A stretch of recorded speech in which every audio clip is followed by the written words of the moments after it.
Guys, welcome to my channel. ഇത് നമ്മളെ harbour ബീച്ചൊക്കെ വന്ന കേട്ടോ. ഈ കടൽ തുറമുഖം എന്ന് പറയുന്നതാണ്. കുറേ ടോണിയിലൊക്കെ അവിടെ ഉണ്ടായിരുന്നു കേട്ടോ.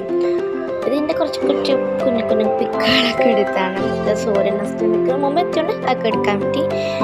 പിന്നെ എൻ്റെ കുറേ വീഡിയോസ് ആട്ടോ, കുഞ്ഞു വീഡിയോസ്. ഇവരൊക്കെ ഞങ്ങൾ മുന്നിൽ തന്നെ കുറേ ആ ബോത്താളം നിൽക്കുന്നുണ്ട് അവിടെ വരെ ഇവരൊക്കെ പോയതാണ്.